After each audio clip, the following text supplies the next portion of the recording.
Hello student, आप सभी का हमारे यूट्यूब चैनल टारगेट विद तबसेक में स्वागत है। आज हम आपको जूनियर असिस्टेंट कनिष्ठ सहायक 2023 की पेट कट ऑफ कब जारी होगा आपका, क्योंकि बहुत दिनों से लोग वेट कर रहे हैं। और एग्ज़ाम डेट आपका क्या होगा, पेट कट ऑफ कितना जाएगा, हम पूरा एनालिसिस करके बताएंगे आपको। देखेंगे, आप खुद पता चल जाएगी कितना कट ऑफ जाएगा। बेस्ट बुक कौन सी है ये भी आपको हम बताएंगे कि आपके कनिष्ठ सहायक के लिए कौन सी बुक आपके लिए यूजफुल होगा। ठीक है, अब देखिए कनिष्ठ सहायक और लेखपाल में बेस्ट जॉब क्यों कौन सी है, इसको इसलिए बता रहे हैं क्योंकि कनिष्ठ सहायक का फॉर्म पड़ गया है और लेखपाल की भी वैकेंसी आने वाली है। तो बच्चे को कौन सा पढ़ना है और कौन सा नहीं पढ़ना, उसके आप जो पूरा वीडियो को देखेंगे आपको पता चल जाएगा कि हमको लेखपाल की तैयारी करना है कि कनिष्ठ सहायक की तैयारी करना है। ठीक है, चलिए आगे देखते हैं।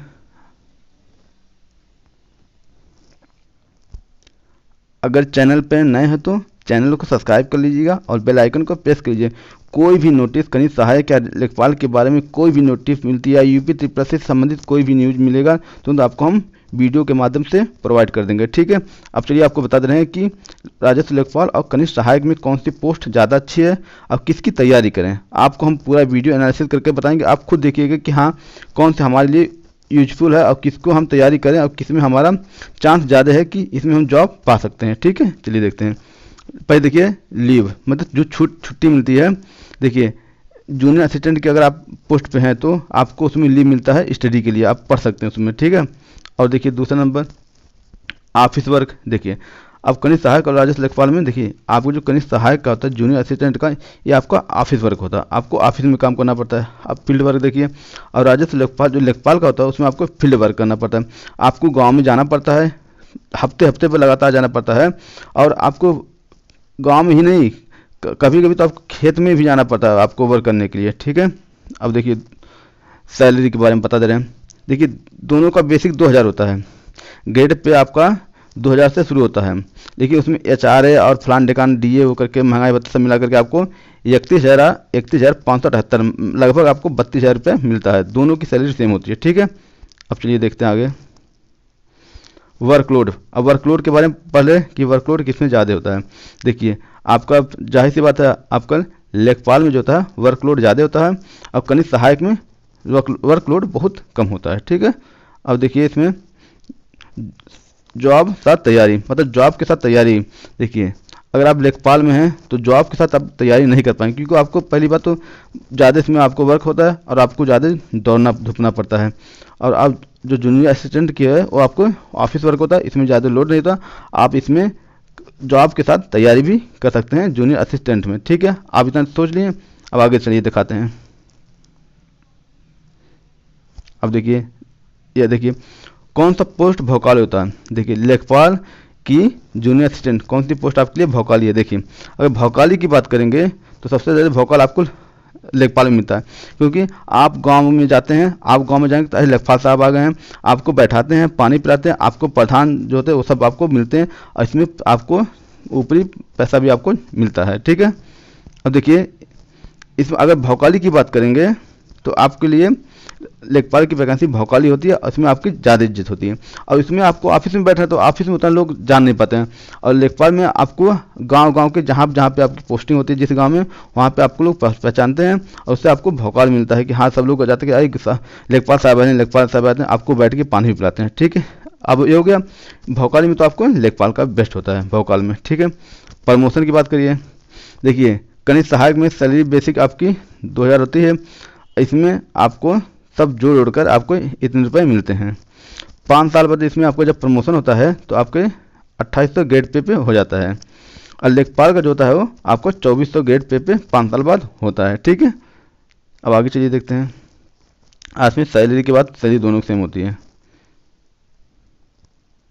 अब देखिए कनिष्ठ सहायक में आपको शनिवार और रविवार 2 दिन की दोनों छुट्टी होती है, शनिवार को भी और रविवार को भी छुट्टी मिलती है। ठीक है, अब देखिए बेस्ट बुक कौन सा है, कनिष्ठ सहायक के लिए कौन सी बेस्ट बुक आपके लिए बेस्ट है, इसको हम बता दे रहे हैं। देखिए पहली बात तो आप देखिए हिंदी के आपके 30 क्वेश्चन रहेंगे। ठीक है, अब देखिए हिंदी के लिए आप आदित्य पब्लिकेशन लीजिए या यूनिवर्सल पब्लिकेशन लीजिए। देखिए आपका जो ये आपका यूनिवर्सल की हिंदी है। ठीक है, अगर आप हमारी बात मानेंगे तो आवधिक पब्लिक केस में थोड़ा सा आपको गलत ज़्यादा रहता है, एरर ज़्यादा है। और यूनिवर्सल में आपको 100% आपकी सही रहता है, इसमें ज़्यादा आपको एरर नहीं होता है। ठीक है, आप लोग पढ़े होंगे आदित्य पब्लिकेशन में, तो उसमें थोड़ा एरर रहता है और यूनिवर्सल में आपको एरर नहीं होता। ये आपकी यूनिवर्सल की बुक होती है। ठीक है, अब देखिए, अब आइए दूसरे नंबर रीजनिंग। रीजनिंग में आपका 15 नंबर का क्वेश्चन रहेगा। रीजनिंग के लिए आपको केपी सिंह की एक बुक आती है, वो भी अच्छी होती है। और नहीं तो आप कई आपकी आती है पीयूष सर की, क्योंकि हिंदी आप रीजनिंग आपकी 15 क्वेश्चन है की। तो और जो आपकी वो बुक है कई आपकी थोड़ी ज़्यादा मोटी है, उससे अच्छा आपको यही लीजिए केपी सिंह, एक केपी सिंह की आपकी बुक है। ठीक है, ये भी आपके लिए बेस्ट पड़ेगा। अब देखिए जीएस और जी के सार संग्रह पूर्वालोकन, आप वही कौन सा लीजिएगा जिसमें पीवाई क्यू क्वेश्चन है, अब प्लस आपका एक्सप्लेनेशन हो, मतलब व्याख्या के साथ होता है। ठीक है, देखिए यही बुक है, ये तो आपको 17 लिखा है ना, आप नेट आपको 2024 का लीजिएगा। पूर्वालोकन ऐसे घटन चक्र का आपका रहेगा, ये आपके लिए बेस्ट होगा, क्योंकि इसमें आपको जो अच्छे अच्छे लेवल के पोस्ट होते हैं, जैसे पीसीएस का होता है, आरओ का, जितने भी आपके जीएस के क्वेश्चन रहेंगे वो आपको इसमें रहते हैं। ठीक है, चलिए अब आगे देखिए। अब देखिए कंप्यूटर के आपका जीएस आपको 20 क्वेश्चन रहता है, अब कंप्यूटर आपका 15 क्वेश्चन रहेगा। कंप्यूटर के अभी हम कोई बेस्ट हमें बुक समझ में नहीं आएगी कौन सा बुक है, जब आपको अगर हमको जब पता चल जाए तो हम आपको वीडियो के माध्यम से बताएंगे कि कंप्यूटर के लिए कौन सी बुक बेस्ट है। हालांकि ऐसे लूसेंट टाइम में एक आती है, वो भी सही होती है, लेकिन उतना अच्छा नहीं होता है। ठीक है, जब हमको पता चलेगा तो आपको उसके बारे में बताएंगे। अब देखिए यूपी स्पेशल के लिए आपको एक घटना चक्र की आती है, एक परीक्षा वाणी की आती है। अब कौन सा आपके लिए बेस्ट होगा, आप देखिए यहाँ से देखिए आप, ये आपकी परीक्षा वाणी की है। हमारी अकॉर्डिंग चलेंगे तो आप परीक्षा वाणी की लीजिएगा, सबसे बेस्ट होता है, इससे बाहर आपको यूपी स्पेशल मिलेगा ही नहीं। ठीक है, चलिए अब आगे देखते हैं। अब देखिए टाइपिंग के बारे में आ गया। अब टाइपिंग के बारे में आप लोगों को पता है, क्योंकि बहुत से लोगों ने वीडियो तो बना ही दिया है। देखिए अब टाइपिंग के थोड़ा सा हम बता दे रहे हैं। देखिए टाइपिंग आपको इसमें हिंदी और इंग्लिश दोनों होती है। जूनियर असिस्टेंट में हिंदी और इंग्लिश दोनों होती है, और कितनी होती है 5 मिनट के लिए आपकी दोनों की होगी। हिंदी में 5 मिनट का होगा टाइपिंग, और इंग्लिश में आपको 5 मिनट का टाइपिंग होगा। अब देखिए हिंदी में आपको 25 वर्ड पर मिनट होता है, और इसमें 2 फ़ॉन्ट होते हैं, एक कुर्ती होता है, एक मंगल होता है।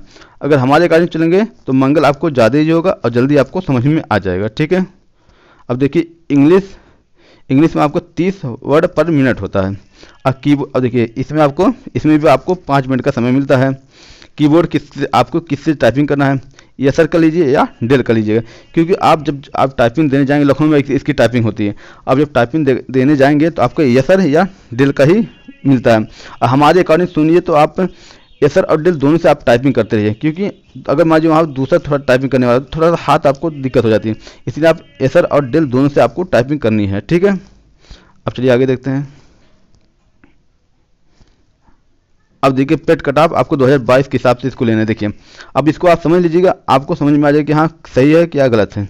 टोटल पोस्ट आपका 5512 है। अगर इसका आप लीजिए 5512 का 30 गुना करेंगे तो आपका 1,65,000 बच्चे हो रहे हैं। अगर आप 5512 का 32 गुना करेंगे तो आपका 1,80,000 बच्चे हो रहे हैं। और टोटल फार्म कितना पड़ा है, 2,47,000 बच्चे ने फार्म डाला है। 5512 वैकेंसी है और टोटल बच्चों ने आपको फार्म 2,47,000 बच्चों ने डाला था। इससे पहले आपको थोड़ा सा बात बता दे रहे हैं। देखिए अभी जो आपका इससे पहले आपका कट ऑफ आया था 48 जूनियर असिस्टेंट 1262 की, जो 1262 की वैकेंसी नहीं आई थी, उसका आपको कट ऑफ बता रहे हैं। उसका कट ऑफ 48 कुछ गया था। ठीक है, और देखिए उसमें आपको जो 60 रेट उसमें कितने बच्चों को एग्ज़ाम दिए थे, 41,000 बच्चों ने मतलब उसको शॉर्ट लिस्ट किया था। पेट कट ऑफ के हिसाब से 41,000 कुछ बच्चे थे, मतलब हम 41,000 मान ले रहे हैं नियर अबाउट। 41,000 बच्चों ने शॉर्ट लिस्ट हुआ था, उसमें से कितने बच्चों ने एग्ज़ाम दिया था, 21,000 बच्चों ने आपके एग्ज़ाम दिया था। और सोच ली बच्चों ने कितने थे, 41,000 बच्चे थे, और उसमें से 21,000 बच्चों ने मतलब आधा बच्चों ने एग्ज़ाम ही छोड़ दिया। ये सोचिए आधा बच्चों ने एग्ज़ाम ही छोड़ दिया। और उसमें टाइपिंग के लिए कितने बच्चों को बुलाया, 15,000 करीब बच्चों को उन्होंने टाइपिंग के लिए बुलाया। मात्र उसमें से आपको 6,000 बच्चों को बाहर किया, बाकी सभी बच्चों को उन्होंने टाइपिंग के लिए बुला दिया। ठीक है, अब इसको आपको क्यों बता रहे हैं, इसके इसलिए बता रहे हैं कि सोच लीजिए अब देखिए 30 गुना पे इतने बच्चे हो रहे हैं और 32 गुना पे इतने बच्चे हैं। अगर मान लीजिए 5512 का अगर हम 45 गुना करेंगे तो आपके लगभग 2.5 लाख बच्चे हो रहे हैं। और टोटल आपका फॉर्म कितना पड़ा है, 2,47,000 आपको टोटल फॉर्म ही पड़ा है।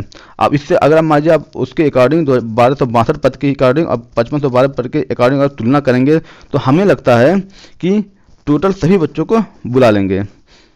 अगर 45 गुना लेंगे तो इसमें जितने भी बच्चे ने फॉर्म डाला है सभी बच्चे एग्ज़ाम देंगे, ठीक है। क्योंकि आज जितना बच्चे के इसमें रहते हैं उतना बच्चे एग्ज़ाम नहीं देते। आप देखिए 41,000 कुछ बच्चे थे, उसमें से 21,000 बच्चों ने आपका एग्ज़ाम दिया, आधा बच्चे ने एग्ज़ाम ही छोड़ ही दिया। इसलिए आपको इसमें कंपटीशन कम है। अब पहली बात तो इसमें धांधली नहीं होता है। क्यों नहीं होगा, क्योंकि इसमें मान लीजिए आपने एग्ज़ाम में धांधली कर लिया, लेकिन जब आपकी टाइपिंग हो तो वहाँ तो बाहर हो जाएंगे, तो इसीलिए कट ऑफ भी इसकी कम जाती है और इसमें आपका धांधली भी नहीं होता। और लेखपाल में क्या होता है, एक पेपर होता है, अगर एग्ज़ाम आपने पास किया तो आपको सीधी जॉब मिल जाती है। इसीलिए उसमें आपकी कट ऑफ भी हाई चली जाती है और आपका उसमें और आपका क्या होता है, कट ऑफ भी जा जाती है, उसमें आपकी धांधली भी हो जाती है, पेपर लीक भी मैटर हो जाता है। इससे पहले आपको देखे थे उसमें आपको जो 8,000 लेखपाल का हुआ था उसमें STF ने कहा था कि 5,000 बच्चे हैं जो कुछ मतलब गड़बड़ में पाए गए थे, लेकिन कुछ हुआ नहीं। अब मेरिट देखिए कितना गया था, लगभग 83 मेरिट गया था जनरल का, ठीक है। इसलिए आपके लिए अगर तैयारी करें तो अगर जिन लोगों ने फार्म डाला है सभी बच्चे अपने जूनियर असिस्टेंट की तैयारी करें, ठीक है। अगर मान लीजिए 45 गुना नहीं लिया तो आप समझ लीजिएगा अगर 30 गुना बुलाएगा तो इतने बच्चे आएंगे और 32 गुना बुलाएगा तो इतने बच्चे आएंगे। और आपके फार्म देखिए 2,47,000 फार्म पड़ा। अगर मान लीजिए 45 गुना नहीं बुलाया तो अगर मान लीजिए 32 गुना बुलाया, इससे पहले 32 गुना बच्चों को बुलाया था आपके 1262 पद में, तो आपकी कट ऑफ 48 से 50 के बीच में रहेगी, ठीक है। 50 से नीचे ही रहेगी, 50 से ऊपर तो नहीं जाना, ये तो फिक्स समझिएगा, ठीक है। कट ऑफ आपके मार्च के लास्ट में या अप्रैल के फर्स्ट वीक में आपका कट ऑफ जारी हो जाएगा कुछ जूनियर असिस्टेंट का, ठीक है। और इसमें हमें लग रहा है सभी लोग शामिल हो सकते हैं। अगर 45 गुना बुलाएगा तो सभी लोग बच्चे शामिल होंगे, अगर 45 गुना नहीं बुलाएगा 32 गुना बुलाएगा तो समझ लीजिएगा आपके 45 से 48 या 48 से 50 के बीच में आपकी कट ऑफ रहेगी, ठीक है। अब देखिए एग्जाम कब होगा, अगर मान लीजिए आपका अप्रैल तक कट ऑफ जारी हो गया, अप्रैल तक या मार्च के लास्ट तक कट ऑफ जारी हो गया तो समझिए जून या जुलाई में, मई जून जुलाई के 3 महीने के अंदर आपका एग्ज़ाम 100% हो जाएगा, ठीक है। आपको एग्ज़ाम के बारे में बताइए, कट ऑफ के बारे में बता दीजिए, अब आपको बताएंगे कि लेखपाल अब इसमें कनिष्ठ सहायक में कौन सी जॉब आपके लिए बेस्ट है, ठीक है। अगर आप चैनल पर नए तो चैनल को सब्सक्राइब कर लीजिएगा और बेल आइकन को प्रेस कर लीजिएगा, ठीक है। धन्यवाद।